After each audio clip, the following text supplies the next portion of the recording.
नमस्ते, वंदे मातरम, सुस्वागतम। अवसाद और उचित मनोभाव, डिप्रेशन एंड ट्रू एटीट्यूड।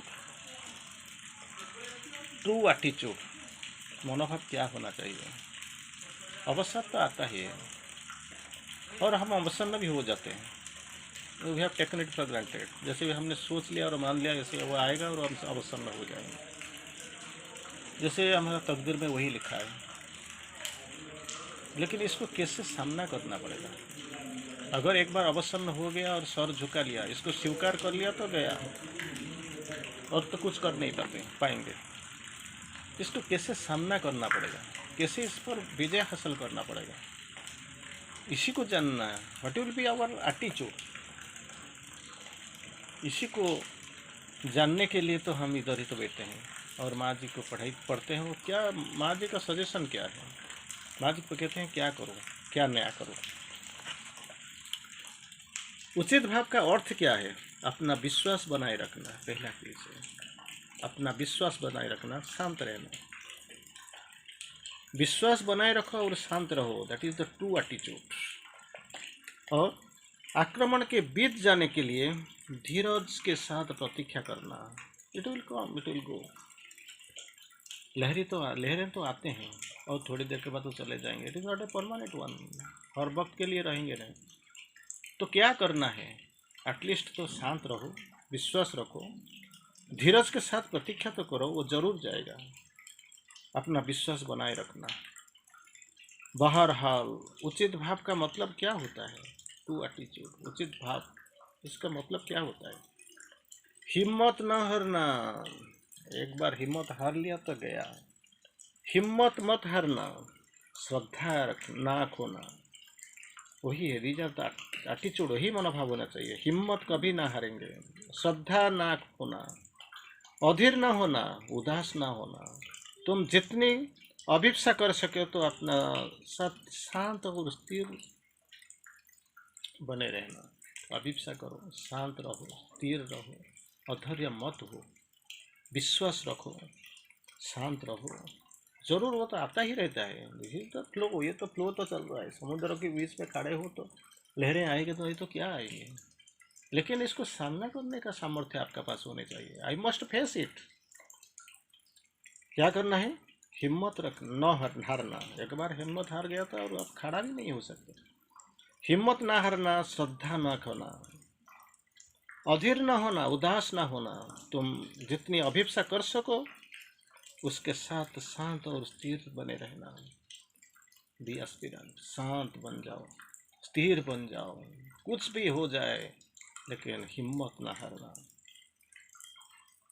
और जो हो रहा है उसमें परेशान ना होना। कुछ आप कर सकते हैं क्या, नहीं, भगवान तो करेंगे। जब भगवान आपको भेजा और ये परेशानी तो आता है, तो कैसे सामना करना है, तो इसी को एस्पिरेशन, अभिप्सा के साथ, अभिप्सा के साथ, श्रद्धा के साथ खड़ा हो जाओ, अभिप्सा करते जाओ, और जो होगा तो भगवान जानते हैं। इतना ही तो कर सकते हो, करो। यह निश्चय रखना कि ये बीत जाएगी, definitely it will cross over. वो विश्वास रखो, ये हर वक्त के लिए चिरस्थायी नहीं है, वो उसको जाना ही है और वो जाएगा जरूर। ये विश्वास आपका पास रहना चाहिए। वो जरूर जाएगा, बीत जाएगा और सब कुछ ठीक होगा। सब कुछ, everything will be all right. लगता है ऐसे dark adventurer seem to win, जैसे ये लोगों का विजय तो हो ही जाता है। ऐसे सब कुछ सबको दिखता है और आप भी ऐसे दिखते हैं, तो क्यों इधर साधना करके इधर बैठते हो। शांत हो जाओ, स्थिर हो जाओ, भरोसा रखो, अभिप्सा करो, और ये भाव आपका अंदर रहेगा, मुझे तो सामना करना ही तो है, करूँगा। और ये सचमुच यही सबसे अच्छा है, ये जरूर जाएगा। थोड़ी देर के लिए आपको लगता है ये आपको खंडित कर देता है, विघटित कर देता है, बेघाट कर देता है, इतस्तत कर देता है, लेकिन डोंट गेट अफ्रेड। भयभीत मत होना, भयभीत मत होना। किसी का दुनिया में स्थायी परमानेंट कुछ नहीं है। थोड़ी देर के लिए आते हैं, या थोड़ी देर में भी बियरिंग कैपेसिटी, आपका सहन शक्ति कितना है, धैर्य कितना है, इसको परीक्षा करने लेने के लिए आता है। तो ज़रूर जरूर एक काम कीजिए, कभी टूट ना जाना, टूट ना जाना, तोड़ ना देना। और एक बार अगर ये हो गया तो सचमुच यही है सबसे अच्छा उपाय, यही है। फिर माँ जी और एक बार जाते हैं, थोड़ा जाके बोलते हैं। सबसे पहले हमें सचेतन होना होगा। We must be conscious. ये तो जानेंगे कैसे, कहाँ से आता है, कैसे आता है, क्या क्या करता है, इसका कारनामा क्या है। सबसे बड़ी चीज़ है, पहले हमें सचेतन होना होगा, फिर स्वयं स्थापित करना होगा। बी कॉन्शियस, स्वयं स्थापित करना होगा। और लगातार स्वयं के बने रहने से हम अपने स्वभाव को परिवर्तित कर सकते हैं। अगर संयम भाव आ गया, बने रहा, बना रहा और दीर्घस्थायी हुआ, लगातार ऐसे रहा, तो जरूर हमारा स्वभाव का परिवर्तन होगा। स्वभाव का परिवर्तन इतना जल्दी नहीं आता है, अंतिम क्षण में आता है। तो स्वभाव के जरूर परिवर्तन होगा। इसलिए don't worry, don't get break down. टूटना नहीं, टूट जाएंगे तो और कुछ को नहीं खा नहीं पाएंगे, को कर नहीं पाएंगे। जब समुद्र के में खड़े, बीच में खड़े हो और लहरें आते हैं, कोई अगर कूदा लगाता है, लंप प्रदान करता है, तो ठीक है, बिकॉज ही इज कॉन्फिडेंट। अगर इस कॉन्फिडेंस आपके पास नहीं है तो आप क्या कर सकते हैं? तो पाँव, दोनों पाँव को उस तीर लगा के सख्त बना के खड़ा हो जाओ। वो जाएगा, जरूर जाएगा, लहरें चले जाएंगी, वापस भी वो चले जाएंगे। स्वभाव परिवर्तन सबसे अंत में आता है। It is not an easy process and it does not come at the very beginning. अंतिम क्षण में आता है, अंत में आता है। हमें अपनी बुरी आदतों पर, पुरानी आदतों पर सबसे स्वयं संयम प्राप्त करना है। बुरी आदत पर और पुराने आदत पर जितना, इसी पर संयम स्वयं हासिल करना ही है। इसीलिए तो हम साधना करते हैं। तो क्या करते हैं? कोई नहीं बोलता है तुम जाओ इसी पर्वत हिमालय को अपना सर पे उठा के ले जाओ, लेकिन यही तो करो। क्या? At least you prepare your self, ready your self, ये तो करो। इतने दीर्घकाल तक संयम रखना पड़ता है कि सब विलुप्त हो जाए और स्वभाव बदल जाए। इतना पेशेंस नहीं है। डिविनिटी जहाँ पे है, स्टुपिडिटी वहीं पे है। दिव्य गुण जहाँ पे है, और दिव्य गुण भी इसका पास ही से है। कुछ देर तक दिखेंगे, क्योंकि आराम से दोनों तो भाईचारा बना के बैठा हुआ है। जब ये शैतान देखेगा तो देवता का उछाल हो रहा है, ऊपर जा रहा है, तो कुछ ना कुछ तो करना मत तो करेगा। लेकिन एक अप टू ए पॉइंट, उधर पहुंच जाने से बाद और शैतान का कुछ करने का और इसका कारनामा कुछ काम नहीं करता है। वो सोचेगा बेकार से इसका पीछे लगने से अच्छा है तो दुनिया में पड़ा है, तो मुझे मतलब चपट में लेने के लिए मैं दुनिया को चपट में ले लूँगा, तो इसका पीछे क्यों भागूंगा? अपने से छोड़ दो उसको जाने दो। एंड उस टाइम आपको इतना शक्तिशाली भी हो गए, वो आपका कुछ भी बिगाड़ नहीं सकता। फिर माँ जी बोलते हैं, हम किसी एक व्यक्ति के उदाहरण ले सकते हैं। We can take the example of somebody. किसी एक व्यक्ति का उदाहरण ले सकते हैं जो बार बार अवसन्न हो जाता है, अवसन्न हो जाता है, क्योंकि दैट इज प्रैक्टिकल। ऐसे लोग आपको बहुत कुछ मिल जाएंगे, बार बार अवसन्न हो जाते हैं। जब ठीक ऐसी नहीं होती जैसी वो उन्हें चाहता है, तो अवसन्न हो जाते हैं। तो कोई कोई बोलता है दुख क्यों होता आता है? आप कुछ मांगते हो, कुछ चाहते हो, लेकिन मिलता है कुछ और। जो चाहते हो वो मिलता है नहीं, जो नहीं चाहते हो वो कुछ मिल जाता है। यू आर नॉट सेटिस्फाइड, तो दुख होता है। तो ऐसे क्या होता है? अवसन्न क्यों क्यों आता है? जैसे जो कुछ हो रहा है वो आप चाहते नहीं, तो अवसन्न हो जाता है। अतः प्रारंभ करने के लिए उसे अपना अवसाद के विषय में सचेतन होना चाहिए। क्यों मैं बार बार अवसन्न हो जाता हूँ? Why I am getting depressed again and again? इसका बारे में जरूर सचेतन हो जाना है। अगर सचेतन, एक बार सचेतनता आ गया, जरूर सचेतन विषय में सचेतन होना चाहिए होगा। केवल अवसाद के विषय में नहीं, बल्कि अवसाद के कारण के विषय में भी। What is the reason? अरे पेड़ के नीचे तो पानी डालो, रूट इस पर अगर पानी जाएगा तो पेड़ बच जाएगा। अगर लेकिन आप क्या करते हो, पत्ते पे पानी डालते हो, शाखा में पानी डालते हो, थोड़ी देर के बाद वो गिर जाता है, नहीं तो गैस में होके चला जाता है, तो क्या हुआ? यूँ तो और ज़्यादा ही मर जाता है। आप बोलते हो इनको पानी दिया लेकिन मरा क्यों? अरे जहाँ पे पानी देना चाहिए उसमें रखो। क्या है कारण, क्या है, कहाँ से वो निकल के आता है? पहले देखो, वेयर इज द रूट, एक इसका मूल कहाँ है? ढूंढो ढूंढो ढूंढो, इसका कारण देखो। कारण देखने के लिए, जानने के बाद आपको काम करने के लिए और उखाड़ उखाड़ के फेंकने के लिए आपको बहुत कुछ आराम हो जाएगा, आप जान पाएंगे आसान। तो कारण क्या है कि विषय में सचेतन होगा कि क्यों इतना आसानी से अवसन्न में हो जाता है। लोग तो कुछ भी कर देते हैं, इन लोगों का इन्फिनिटी पेशेंस है, लेकिन मेरे पास बिल्कुल पेशेंस नहीं। मैं थक जाता हूँ, मिट जाता हूँ, गिर जाता हूँ, पड़ जाता हूँ, अवसन्न हो जाता हूँ। उसका कारण, पीछे कारण क्या है, क्यों ये सब मुझे होता है?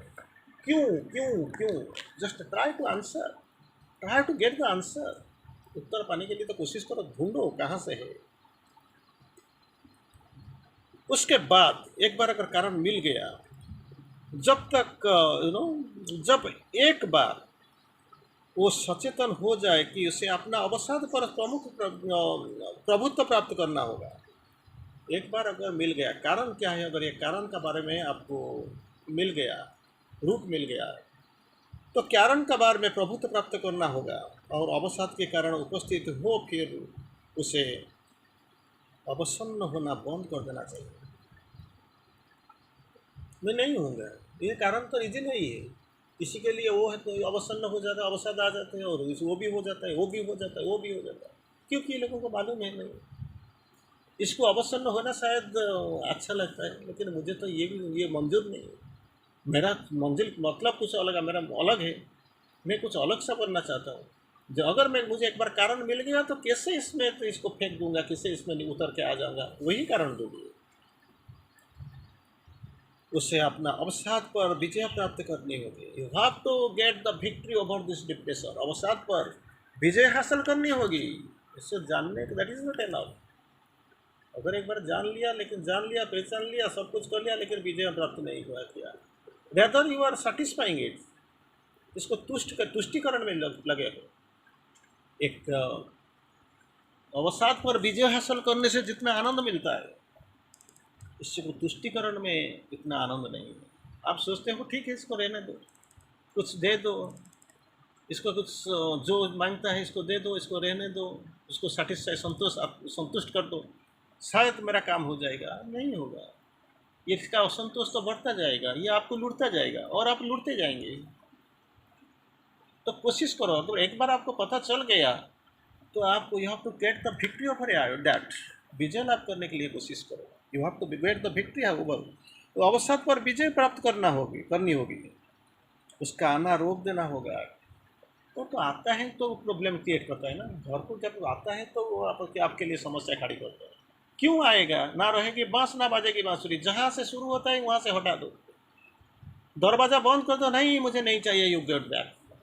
तो वो कुछ तो करेंगे ना, करना भी करेंगे। इसके लिए प्रस्तुत हो जाओ, अस्वीक्षा करो, भगवान की सहायता लो। मुझे नहीं चाहिए, हर हाल में, किसी हाल में मैं नहीं चाहूँगा।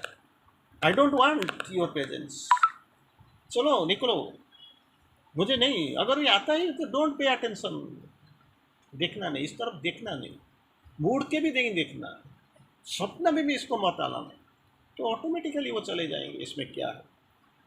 और अंत में इस कार्य के लंबे समय तक होते रहने के बाद, it is not an easy process. ये लड़ाई तो चलता रहेगा, बहुत लंबी लड़ाई, लंबी समय तक चलेगा। और लंबी लड़ाई के बाद क्या होगा? उसकी प्रकृति अवसन्न होते ही आदत खो देता है। अवसन्न होने की आदत, डेलिबरेटली वो अवसन्न हो जाता है। ये जो अवसन्न होने की आदत वो चला जाएगा, क्योंकि ये जानता है मुझे इसमें से निकलना है, इस पर विजय प्राप्त करना है। तो मैं क्यों अवसन्न हुआ? एक बार अवसन्न हो गया तो हार गया। लड़ाई युद्ध क्षेत्र को जाना का कोई ज़रूरत नहीं, इधर ही मेरा हो गया, मैं हार ही गया। If you feel you will be defeated, don't go to war, how strong you are. तो लड़ाई से पहले ही आपने हार लिया, जाने का और क्या जरूरत है। और उसके बाद उसी ढंग से प्रतिक्रिया नहीं करती, उसकी प्रकृति बदल जाती है। It get changed. तो शांत रहो, स्थिर रहो, अभिप्सा करो, दृढ़ हो, विजय लाभ के लिए कोशिश करो, कारण तो जानने के लिए कोशिश करो। और एक बार अवसन्न तो होना ही छोड़ दिया और इसको विजय पाने के लिए अगर कोशिश किया, अगर विजय मिल गया तो आपको मिल गया, तो आप तो सेफ निरापद हो जाएंगे। और सामने जाने वाले जो होते हैं, ये लोगों के अंदर भी एक आ जाएगा कॉन्फिडेंस, विश्वास, भरोसा आ जाएगा। क्या, अगर मुझे भी मिल जाएगा, और वो बोलेगा मुझे भी होगा। तो यही मनोभाव रखने चाहिए। This attitude must be there with you. अगर ये मनोभाव आ गया तो आप तो जरूर अवसन्न पर विजय प्राप्त कर लेंगे। That is the right attitude. Thank you. फिर मिलेंगे। धन्यवाद।